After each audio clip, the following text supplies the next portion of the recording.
Hello, we're going over the Season 1 Plus map. I'm going to try and go over all the new regions, all the changes, as you can see, what's happened compared to the Burning Stars campaign. So stay tuned to see the differences in Season 1 to Season 1 Plus. Hello everyone, smash a like, comment and subscribe if you are loving Call of Dragons content with myself, MrSneakyy. So today what we're going to be going over is a lot of the new map, since the map has changed quite considerably when we look at it compared to Season 1.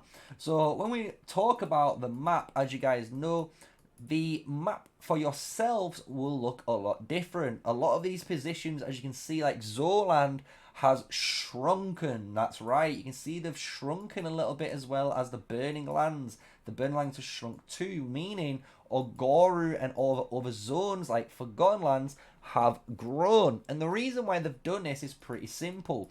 When we look at the starting regions now, you have Zoland and Burning Lands as one option, and then you also have Frostia, and then up at the top you have Darrowland. So in Season 1 Plus Stars Reignited, you get to pick up one of four starting zones. And the reason why to do this is because of the passes.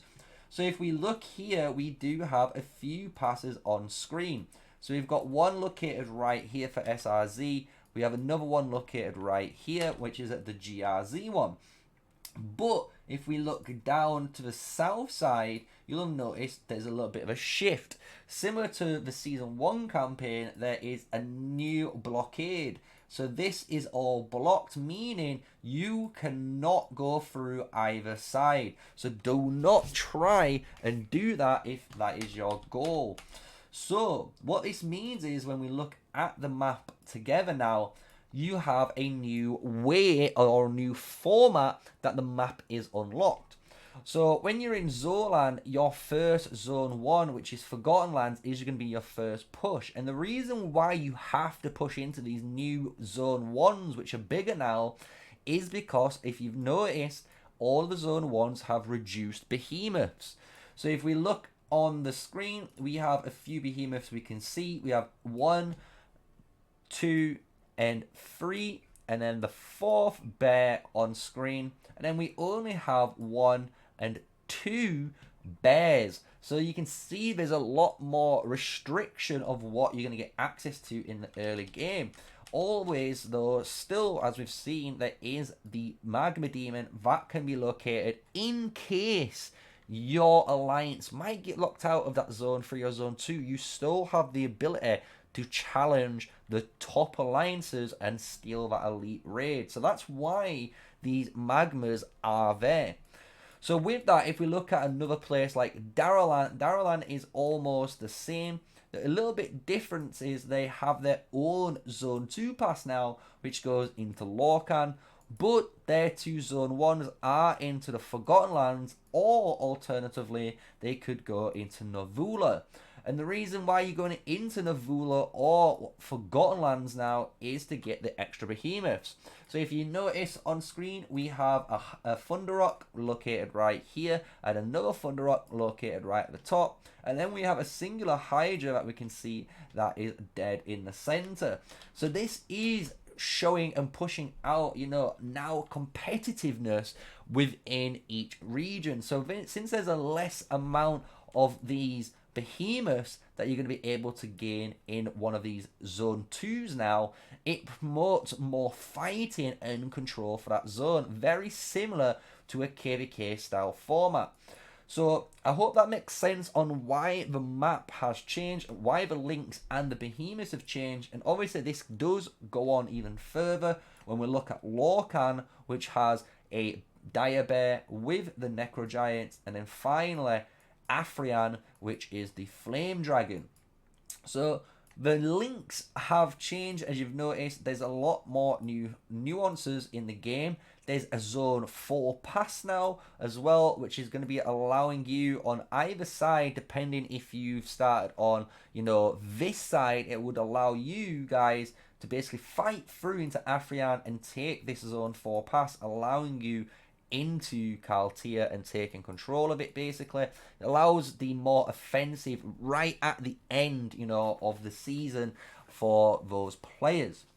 So when we look at certain things, we're going to talk about again how some of the map structure on maybe more on this Forgotten Land side is, because this is where most of my experience at the moment of this map has gone through. And if you've noticed the way the map is positioned, it allows 2 alliances, potentially 4 from either side, depending on the alliance setup, to basically go through these passes. So you start at both at the top sections if you're the Dowland.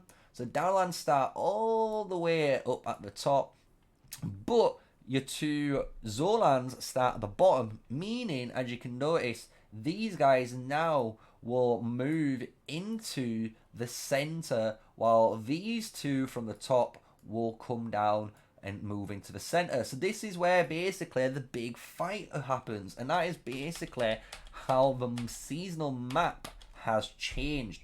And it's a very simple change, and to be honest, it has been very effective so far.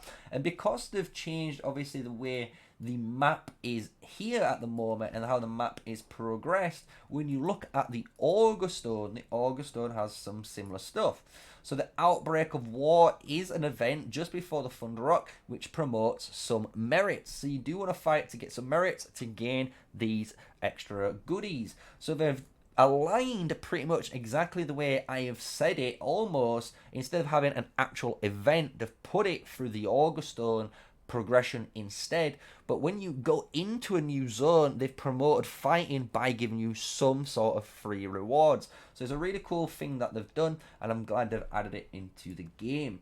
So I hope you've enjoyed it. We're going to quickly zoom out and showcase all the rest of the zones properly, so you can get a bit more of a clearer understanding of the whole map now, since we was talking more of the northern and east side. But we do have overworld map on my Discord server. If you want to check out the Discord server, you can. It's got all free guides on there and infographics for you guys to check out. So if you want to check it out, go and click in the description and hit the button and join our community. It's growing every single day. Well, you can see Frostia and Kaltia are in the same position, basically fighting into this main zone. So if you're in the Burning Lands or if you're in Frostia, you have the option to fight each other in Kaltia. And if you don't want to fight, if you're Frostia, you could go into Navula for an example. So basically you have an option almost to choose if you want to fight or not by going left or right, depending where you start on your zone. So it's a pretty cool system, brand new map. We can see the links, and you can see how even Hollandale here has grown more in width than it used to be, because it used to be a lot longer and it was compared to what it was now.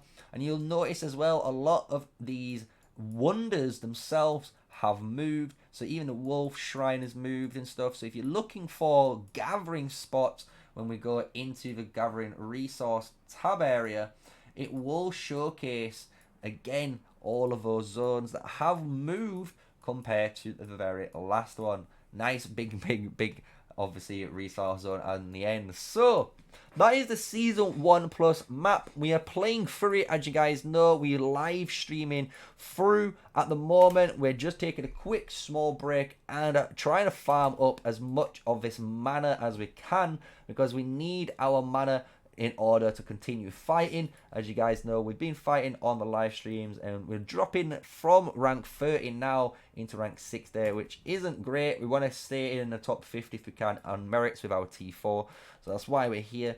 But that gives you guys a nice summary of that season 1 plus Tamaris map that you're going to be playing in the future. So if you've enjoyed the video, smash a like, comment and subscribe. I hope you've learned something and maybe get some tips on how the map will progress, and look into some of the new links, and maybe you get some new strategies when it comes to the flag building, as well as the territory management with the villagers. So I hope you've enjoyed it. Catch you in the next one. Stay safe, stay sneaky. Peace out.